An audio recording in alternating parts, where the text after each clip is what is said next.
Powell as Private Detective Richard Rogue in Rogue's Gallery. Oh, I'd like to get my hands on that cup that got me through the shoulder last night. Too bad it was through the shoulder, Mr. Crane. It should have been through your heart. You know, I like you. I like my women with a lot of spirit. I may just take you with me when I make my break from here. You'll have to kill me first.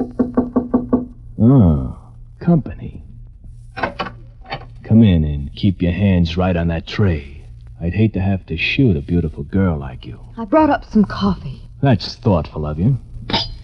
Keep your hands in the air and stay away from me. Don't take any chances, Sandra. This fiend would rather shoot you than not.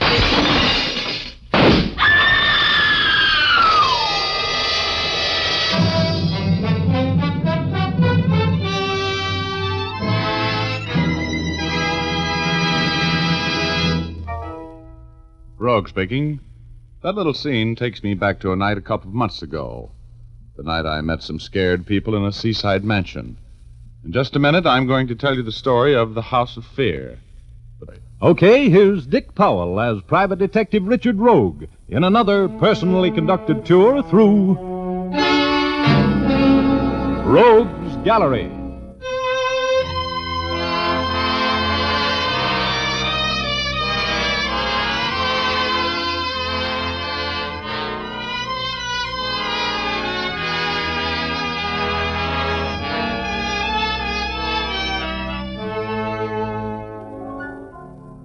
Remember that scene you just heard? Well, one day a couple of months ago, I was in my office playing a bit of gin rummy with Herb Heide, the bookie from the cigar store in the lobby, when Mr. J. McDonald called from the Great Western Insurance Company. I knew what he wanted. I'd read the morning papers. I hated to leave the game because I was winning for some reason known only to Herb Heide, who plays cards with all the warm human abandon of an adding machine. But I have learned to love a cash case like a bookie loves a losing horse, and Great Western Insurance is a good client. So I picked up my $2.35 winnings and made tracks for the plush offices of Mr. J. McDonald. Sit down, Mr. Rogue. I have a case I want to discuss with you. Well, thank you. What's on the fire, Mr. McDonald? I suppose you read of the theft of the Somaliland diamond from the home of James E. Lee? Oh, sure. Last night during a party given by his granddaughter, Sandra Lee. That much I know. The Great Western had that diamond covered, Mr. Rogue. It was insured for $50,000. $50,000. No kidding. Well, that's a lot of money. Must have been some diamond. We're offering $5,000 reward for the recovery of the stone. It's one of the largest in existence. Well, bring me up to date a little, will you? It was a Slip Crane job, wasn't it? The papers used his name. That's right. 3 members of the family identified him from Rogue's Gallery pictures. There's no doubt that he was the man. He had an accomplice, but we have no line on him at all. And all you want me to do is pinch Crane and get the Somaliland diamond back, right? Yes. Crane left the Lee mansion in a yellow convertible sedan, which the police found wrecked between the Lee estate and Los Angeles. There was blood on the seat, and it's thought that either Crane or his accomplice was wounded. They're believed to be here in the Los Angeles area. Huh? They haven't made any attempt to run the police blockade. Okay, Mr. McDonald, if he's here in this town, I'll have him. And that's all the information I have for you, Rogue. I've had our auditor make you out a check for $1,000. Oh? That's your retainer. And, of course, if you do manage to recover the diamond, there will be another $4,000 due you. Thanks. And here are your credentials, identifying you as our investigator. And now, Mr. Rogue... Remember, I'm not promising anything. Oh, yes, there is one more thing. The Lee family has been extremely uncooperative today. Extremely so. They practically refuse to talk with either the newspapers or the police. Well, how do you figure that? I mean, what do you suppose is their angle?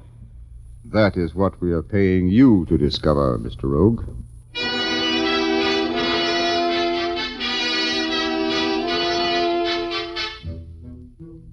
It was about 5 in the afternoon when I took off for the Lee Mansion, which was a show place up the coast about 20 miles. Old man Lee is an eccentric millionaire. His picture is always in the rotogravure section with his 2 granddaughters, Sandra and Virginia, who live with him. A heavy fog billowed in about 10 minutes before I reached the Lee house, and I drove the rest of the way by ear. By the time I pulled up at the house, my windshield was colored like the side of a battleship and was just about as easy to see through. So I parked in the circular driveway and ran up on the huge front porch. Yes? Richard Rogue, I want to see Mr. Lee, please. I'm sorry. Monsieur Lee is not in. Well, then I'd like to see Miss Sandra Lee, then. I'm sorry. Miss Sandra is not in. Oh? Well, I'll just take a look. Oh, no, you cannot come in. Oh, you could be wrong, dear. There. I'm in. Who is it, Marie? This man is trying to force his way in, Monsieur Lee. Oh, good evening, Mr. Lee. I hope you remember me. Richard Rogue. Oh, the detective. Of course. Thank you very much, Marie. Come into the study, Mr. Rogue. I hope you don't think I'm a heathen walking in here like this, Mr. Lee. It's my business, you know. I had to see you. Oh, I suppose so. It's about that darn Somaliland diamond. I tell you, Mr. Rogue, we've just been pestered to death all day long about that robbery. I finally had to tell the police and the newspaper people to go away and let me alone. Well, I don't like to be a pest, but... we have another guest, Sandra, my dear. The detective, Richard Rogue. Mr. Rogue, I'd like you to meet my granddaughter, Sandra Lee. We've met, Gramps. And, Mr. Rogue, I'd like to introduce you to John Wood. He's a house guest. I'm very happy to know you, Mr. Wood. Thank you. I suppose you're here to question us about the Somaliland diamond. Well, that's my job, Miss Lee. I suppose it is. Now, We don't... Sandra, please. Oh, my goodness. Oh, Gramps, stop fidgeting. We're terribly tired of talking about the robbery, Mr. Rogue. We've talked to the police and reporters by the dozens, and... well, there's just not anything left to say. You must understand, Rogue, that Mr. Lee has been driven to the verge of a breakdown by this affair. Can't you give your information from the police? No, I can't. You know, I can see why you're tired of explaining what happened, but I'm in a little different position than the newspaper boys. I represent the insurance company, and they had that diamond covered for $50,000, and naturally they're quite interested in knowing the facts of the case. I assure you, Mr. Rogue, that I have no intention of filing a claim against the insurance company. Oh? No intention at all. I just don't want to hear any more about the diamond or the robbery. But Mr. Lee Oh, isn't... please, Mr. Rogue. It's Gramps' own business if he wants to take the loss, isn't it? Well, yeah, I suppose it is, but it's a little unusual. And I don't think he should make any such decision under the present circumstances. It's easy to see that you're all upset and jittery, but... And with good reason, really, Mr. Rogue. Mr. Lee has not been well. Couldn't you talk with him tomorrow? No. I'm sure you won't mind, Mr. Lee, if I have a chair here in front of the fireplace. No. It's a terrible night out. Had a tough drive the last few miles. Fog is awful. Yes, I have noticed that the fog is in a little heavier than usual tonight. It's depressing, isn't it? Fog on top of everything else. Oh, Mr. Rogue, I'm so upset. Maybe you better start back to town, Mr. Rogue. It'll be slow going in this fog. What's the matter with you, Miss Lee? You're not the hysterical type. Will you please leave, Mr. Rogue? No. I'm an investigator, and I've got a job to do. I'd be a lousy investigator if I didn't try to get to the bottom of this situation.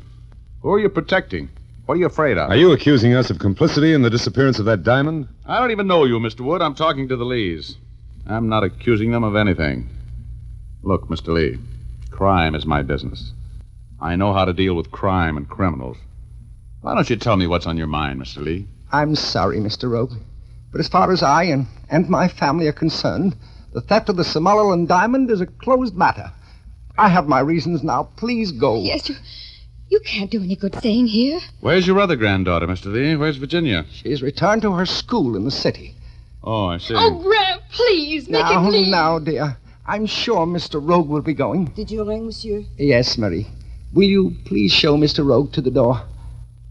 Okay. But if you ever feel like you need any help in whatever it is that's forcing you to act like this, Mr. Lee, call me, will you? I'll be waiting for your call. Yes. Yes, I will. I'm sorry, Mr. Rogue. Good night. Good night. Good night, Miss Lee and Mr. Wood. Night. Good night. This way, monsieur. Monsieur Rogue, you are the detective? Yes, that's right. There are strange things going on in this house, Monsieur Rogue. There is much trouble. Yeah? Can you tell me about it, Marie? Well, Marie, Yes, Monsieur Wood? Mr. Lee wants to see you in the library. Good night, Mr. Rogue.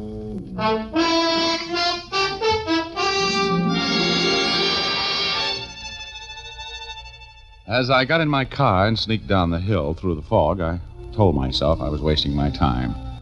That I was looking for a man named Slip Crane, the jewel thief. And that I had no business getting mixed up in the family affairs of the Lees. There was a filling station and general store at the spot where the highway joined the private road that led up to the Lee estate.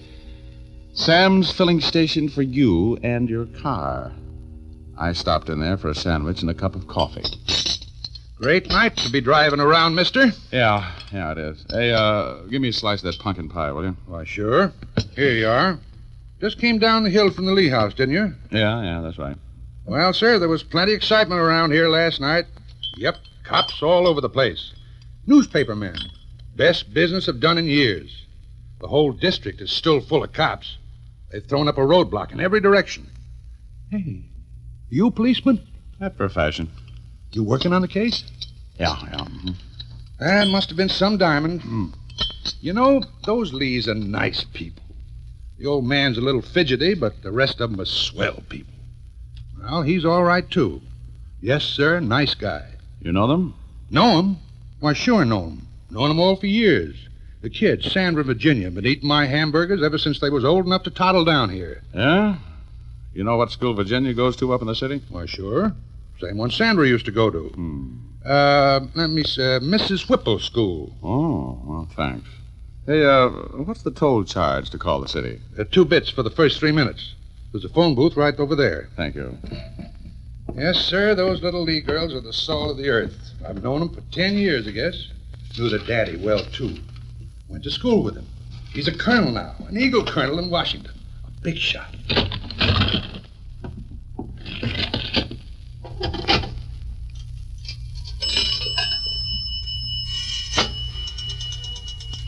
Hello, operator.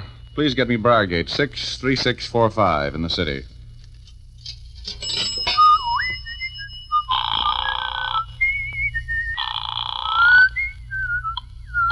Mrs. Whipple School for Girls.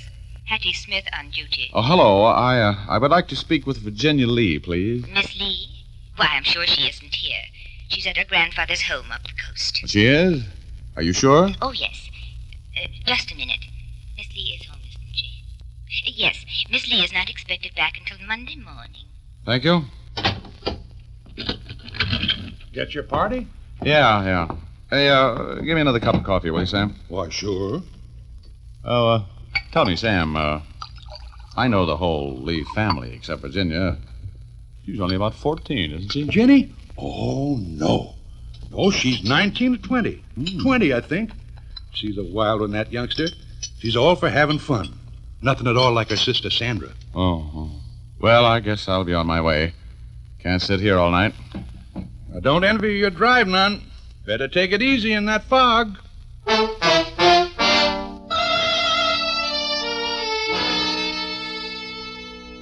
It was all as plain as the nose on an anteater's face now. They told me Virginia was back at her school. She wasn't. Sam told me Virginia was a wild one. I knew Slip Crane. He was a smoothie. So 1 and 1 makes 2, and these two were Virginia Lee and Slip Crane. She'd run away with him. That's why the old man didn't want the case followed any further. That's why he was willing to take the loss rather than have the police arrest his daughter with Slip Crane when they caught him for the theft of the Somaliland diamond. I got in my jalopy and drove back to the Lee estate. I wanted to have a talk with that maid, Marie. I parked at the turn in the driveway and walked through the fog toward the servant's cottage at the rear of the main house. I could see a halo of light back there pointing its fingers through the haze. I headed for it across the lawn. I heard a movement behind me, and then... Oh, I caught my dream train for Cloud 8. And who was waiting for me there? Was my alter enemy, Ugor. In trouble again, eh, Rogie? What happened, midget? You got hit on the head. As usual. No, who hit me? I didn't see them. It's a wonder you've lived so long, Rogie. Dumb as you are. Wait a minute. It was a Dane that hit me, wasn't it? Was it? I remember the perfume. I remember getting a sniff of it just as you let me have it. That's you, Chief. sniffing when you should have been ducking. Oh, my head. Oh, you'd think I'd get used to this, but I don't, do I? You know, Rogie, you haven't time to talk with me tonight. Get back downstairs. Oh, just let me rest a while, will you? Oh, can't. Over the side with you. Please, don't push me, please. I'm tired. Over you go. Come on. You got some trouble to straighten up down there. Over you go. Over the side. Look out. Look out. Oh, here I go again.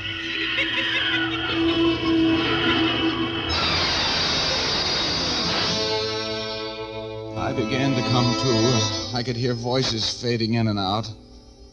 I couldn't focus my mind's eye on them, but I listened without quite knowing what it was all about. Oh, Mr. Rogue. Please, wake her. Sandra, don't move. I see you and I have you covered. All right. I'm not moving, Mr. Wood. What are you doing? Who's that lying there? It's Richard Rogue, the detective. Oh? Rogue, huh? What happened to him? I knocked him out with this poker. I thought it was you. You followed me when I left the house, huh? Yes. I was going to try to kill you. Really? How interesting. Instead of that, you fixed it, so I'll have to kill Richard Rogue.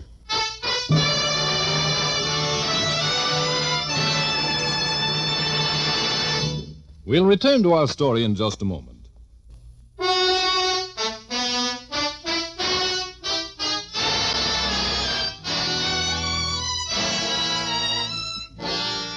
Now back to Rogue's Gallery.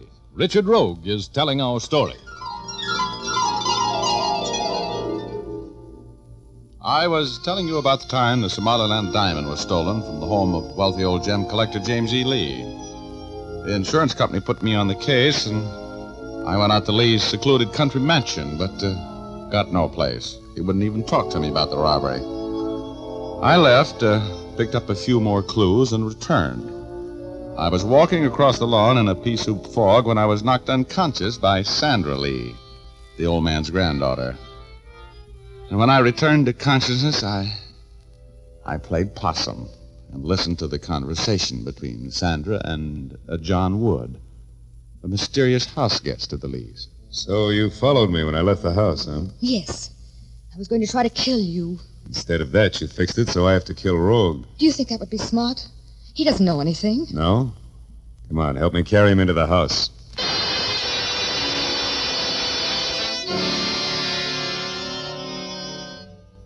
There's a certain permanence about being killed that made me act deader than a ghost town on Monday night.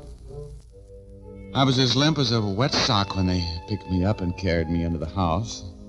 Wood, who was a very strange house guest, lifted the rod out of my shoulder holster before they laid me out on a divan in the study. Old Mr. Lee was very upset when he saw me. He immediately started patting my hands while Wood poured some very good brandy down my throat. I was in no hurry to face facts, but eventually I figured that one more sip of brandy would be overdoing it, so I snapped out of it. He's coming out of it. Oh, what happened to me? Oh, my head. Oh, dear, I knew something like this would happen. I hit you. I didn't know who you were. Should know better than to be caught prowling around the lawn up here after what happened last night. Yeah, I suppose you're right. What did you hit me with? A poker. Oh. Sandra, I don't know what your father would say. What were you doing on the lawn at this time of night, Rogue? You're lucky you didn't get shot, you know that? Yeah, I suppose I am. Oh, well, I didn't think of that. Could I have another drink of that brandy? It makes me forget my headache. Of course, Mr. Rogue. Here you are. Thanks, yeah. Yeah. Oh, that's strong. And you know, Mr. Lee, I came back to tell you I've got the deal figured. What do you mean? I mean, Mr. Lee, you told me that your other granddaughter, Virginia, had gone back to her school. Yes. I called Mrs. Whipple's school and found out she wasn't due back until Monday. Yes? Oh, you called the school? She wasn't there? That's right. So right away, I knew why you were so anxious to get me to drop the case today. You've got it all figured out, haven't you, Rogue? Sure. I'm right, aren't I? Virginia, your granddaughter, eloped with the thief. That's right, isn't it, Mr. Lee? I guess we might as well admit it to you, Rogue. Nothing else we can do. Is there, Mr. Lee? No, I guess not. Now, that's not for publication, you know, Rogue. We'll make it worth your while to forget it. Won't we, Mr. Lee? Why, of course. If you say so, Mr. Wood, I mean... It'll cost you. I'm not in business for my health. For $1,000, I forget what I know. That will be satisfactory. You're something of a louse, aren't you, Rogue? Something. You can call me a louse if you'll give me that grand. You got that much in the house, Mr. Lee? I believe I have, in the safe. You want me to get it for you, Gramps? We might as well get Mr. Rogue paid off and out of here. No, that's the kind of talk I like to hear. Yes, Sandra. Will you get it for me, dear? So that's what you came back for. The shakedown. You private dicks are all alike.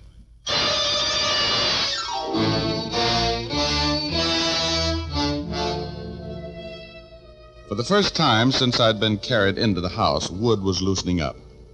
My attempt at a shakedown had sold him on the fact that I was just a chiseler, and I could see the hand he had on that gun in his coat pocket relax a little. That brandy had given me a transfusion, and I was feeling all of my faculties falling back into place. I was tense as the E string on a Heifetz fiddle, and just as ready to play when I saw Sandra sneak in the door and grab up that poker she'd used so effectively on me. I figured it was my move.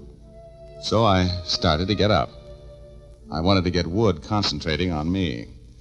Oh, I think I've got a concussion. My head is spinning like a top. Look, is his skin broken, Wood? I don't know, and I don't care. Well, you could look, can't you? Come here. Better take it easy, Rogue. You're in no shape to make any sudden moves. No, I just want to see if I can sit up. That's all. Now, look out! Take it, Sandra. I've got his gun arm. Let go of that. Ooh. Oh, nice work, Sandra. Get his gun? Sure. He's got one of mine, too, that I want back. Sandra, how could you dare with Virginia? I had to do it, Graham. Give me your belt, will you, Mr. Lee? I want to use it to tie up this character's legs. He's one of the men who stole my diamond. He was with that Crane man. They worked together. Yeah, I'm still a little confused. Sandra. Yes? Give me your handkerchief, will you? I want to gag our friend. Incidentally, I was conscious when you explained to him that you knocked me silly by mistake. Please, we must get to Virginia. Poor Virginia. We will, Gramps, we will. Just leave it to us. Where is Virginia? She's upstairs, with Crane holding a gun on her. Hmm? She's been up there ever since 5 this morning. What? Well, here. Fill it in a little. What happened? These men came back here last I'll night, tell Miss... him, Gramps. You mean Crane and Wood robbed you and then came back here and hid out after they wrecked their car and couldn't get through the police blockade? Yes. Crane was wounded. They waited until the police were gone about 5 this morning, then they came in. They kidnapped Virginia and held her in a room. Crane stayed with her, and Wood made us introduce him to the police and newspaper men all morning. Okay. House guest. Okay. Now, this guy's all taken care of. Let's go get Crane. Where is he? He's in one of the front suites, upstairs. In a room that has windows out onto the porch? Yes, the first window at this end of the porch. All right, now listen. In exactly 5 minutes, you knock on the door to that room. Right? This sounds dangerous.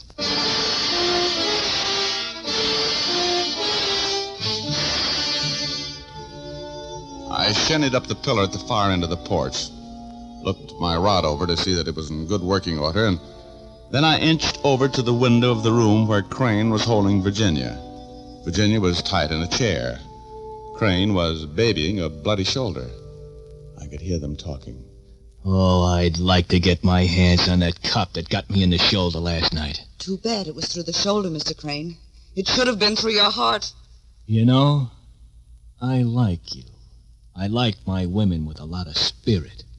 I may just take you with me when I make my break from here. You'll have to kill me first. Oh, company. Come in and keep your hands right on that tray. I'd hate to have to shoot a beautiful girl like you. I brought up some coffee. That's thoughtful of you. Keep your hands in the air and stay away from me. Don't take any chances, Sandra. This fiend would rather shoot you than not. Drop that gun, Crane. My next shot goes right through your back collar button.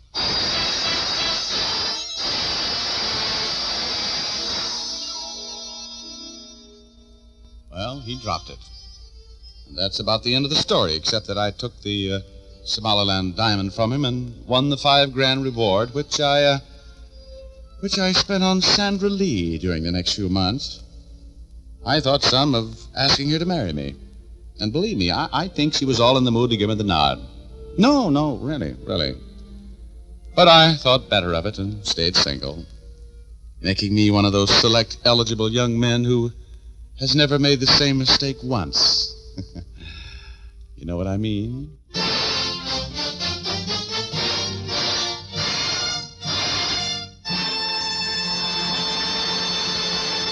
This is Dick Powell again, ladies and gentlemen. Did you miss the murder in tonight's story, or do you think we can get along without one once in a while? Ray Buffum wrote tonight's yarn. Leith Stevens composed and conducted the music, and Dee Engelbach produced and directed. Thanks for listening, and good night, all. Now here's Jim Doyle.